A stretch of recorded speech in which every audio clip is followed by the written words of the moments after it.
Este está elaborado por Emily Danae Alfonso Uscanga y Génesis Abigail Acuña-Chin. Este proyecto es Dilemas Éticos y está dirigido por la profesora María Victoria Domínguez Trujillo. Dilema de Haynes.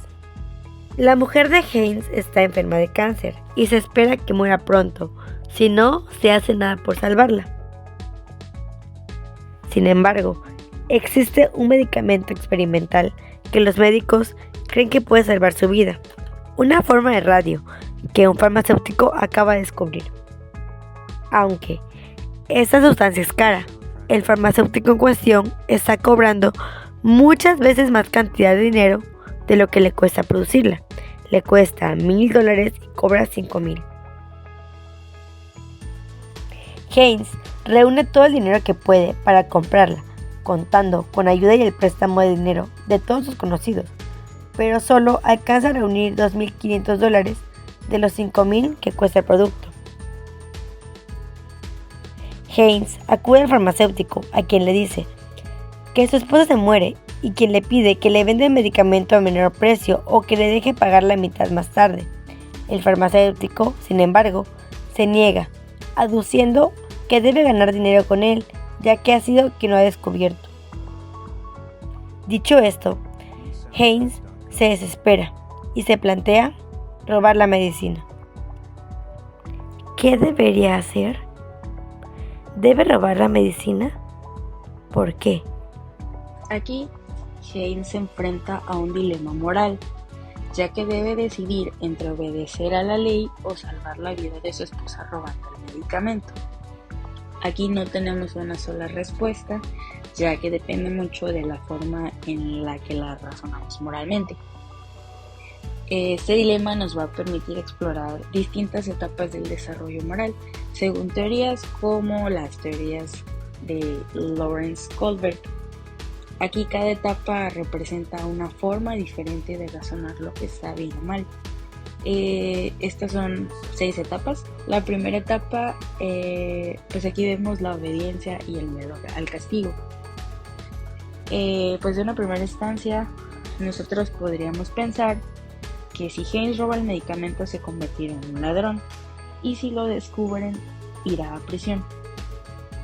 Pero pues al mismo tiempo Haynes podría pensar que es inmoral no salvar la vida de su esposa solo por evitar un castigo.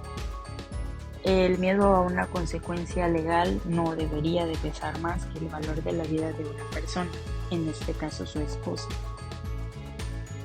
En la segunda etapa tenemos los intereses propios. Aquí influye el razonamiento pues, de sus intereses individuales. Él podría pensar que si roba el medicamento se va a arriesgar a enfrentar problemas legales y a tener un conflicto interno. ¿Valdrá la pena ese precio? Aquí el dilema se puede ver en términos de costo personal.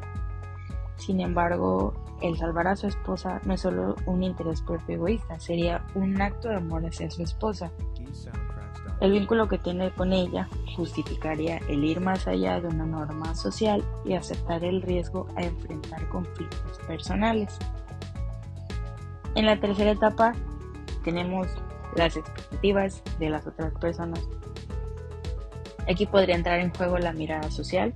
Él podría llegar a pensar qué van a decir de mí, qué dirán mis amigos, qué dirán mis vecinos, mis conocidos, mi familia, me verán como un delincuente. O sea, de los ojos de la sociedad él quedaría mal, sin saber el contexto del por qué haría o hizo las cosas. Aquí realmente las normas sociales pesan mucho y podría entrar el miedo a ser juzgado por los demás. Sin embargo, él podría pensar que es más importante salvar la vida de su esposa que mantener una imagen de hombre correcto o de buen ciudadano delante de todos los demás.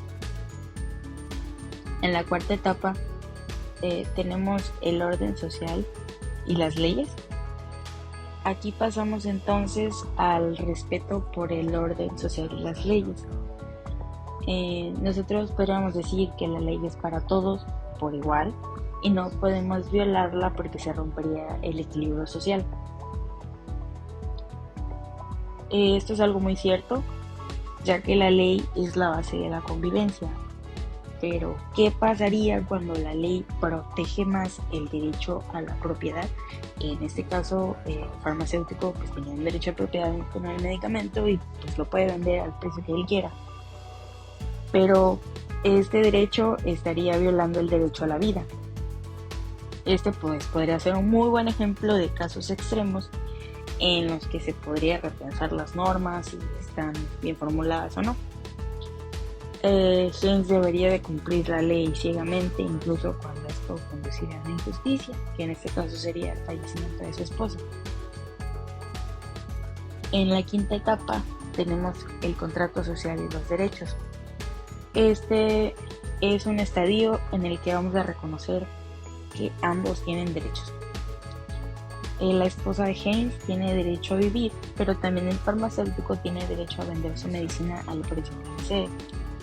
Aquí evidentemente existe un conflicto, ya que dos derechos chocan. Pero si consideramos la jerarquía de los derechos humanos, sabemos que el derecho a la vida siempre está por encima de los derechos de propiedad. El dinero, los bienes, posesiones, todo esto el farmacéutico lo podría recuperar, pero en cambio la esposa Haynes podría recuperar la vida en caso de que la pierda por no adquirir el medicamento. Y por último tenemos la sexta etapa, en la que influyen los principios éticos universales. Este es el nivel más alto de razonamiento moral, ya que aparece la idea de principios éticos universales. Aquí la pregunta ya no es qué me conviene, ni qué dirán de mí, ni qué dice la ley. Aquí la pregunta que Haynes se debería hacer es qué es lo correcto. Y pues en todo caso lo correcto sería salvar la vida de su esposa. Ya sabemos que robar el medicamento sería un acto de desobediencia civil, pero también sería un acto de profunda humanidad. Sería el reconocer que los derechos humanos básicos como el derecho a la vida, el derecho a la salud, el derecho a la dignidad están por encima de las reglas impuestas por un sistema que en esta ocasión falla en proteger lo más valioso. Como podemos ver, Haynes enfrenta una situación muy angustiante. Su esposa está gravemente enferma y solo un medicamento caro puede salvarla. Sin medios para pagarlo, él considera el robarlo. Entonces surge la gran pregunta: ¿debe Haynes robar el medicamento para salvar a su esposa? Como primera etapa tenemos la obediencia y el miedo al castigo. Veamos que es algo básico. Si Haynes roba el medicamento, se convierte en un ladrón, y si lo descubren, podría ir a prisión. Esto no es algo menor. Haynes estaría arruinando su vida, tal vez separándose definitivamente de su esposa, a la misma persona a la que él estaba tratando de salvar. La prisión no solamente sería un castigo físico, sino también una carga emocional, un estigma social, y esto podría terminar siendo aún más devastador para su familia. Como segunda etapa tenemos los intereses personales. En el siguiente nivel, Haynes podría pensar en sus propios intereses, como el estoy dispuesto a asumir las consecuencias, viviré sabiendo que rompí la ley. Incluso si salva a su esposa, quedaría con un conflicto interno, haber traspasado una norma ética y social muy fundamental. Además, el futuro podría ser incierto. ¿Cómo mantener a su esposa después si él mismo está encarcelado o huyendo de la justicia? Sería algo que no podríamos resolver. Si él está dentro de la cárcel, al final y al cabo no podría conseguir ese medicamento para ella. Como tercera etapa tenemos las expectativas de los otros. También debemos considerar la mirada de los demás. ¿Qué pensarán sus amigos, su comunidad, su familia, sus personas más cercanas a ellos?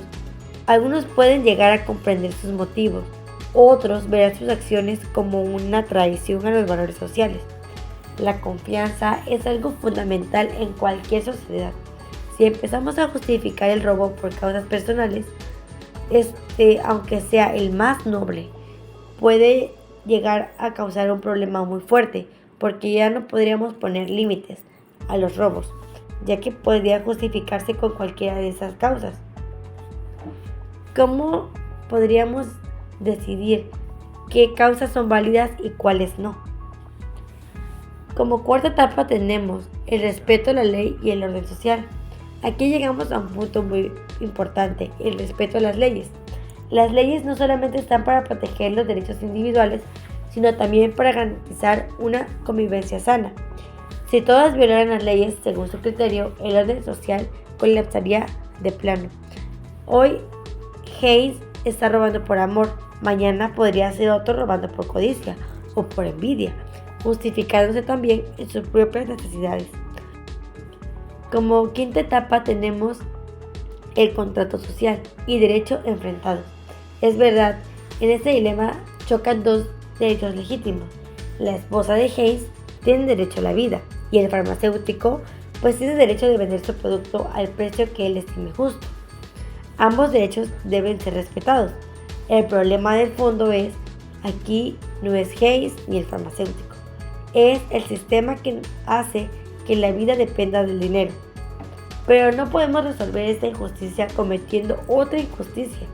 Robar sigue siendo una violación de un derecho. La solución correcta sería buscar vías de apoyo, comunitarios, presión social, recursos legales, buscar muchas alternativas, hasta agotar las instancias antes de caer en un acto ilícito. Como sexta etapa tenemos principios éticos e universales. Finalmente, al llegar al nivel más alto de reflexión ética, debemos preguntarnos, ¿qué principios estamos dispuestos a defender, incluso en las peores circunstancias? ¿Creemos en la dignidad de todos los seres humanos, en la igualdad ante la ley, en la justicia imparcial? Entonces, no podemos justificar que alguien, movido por la desesperación, decida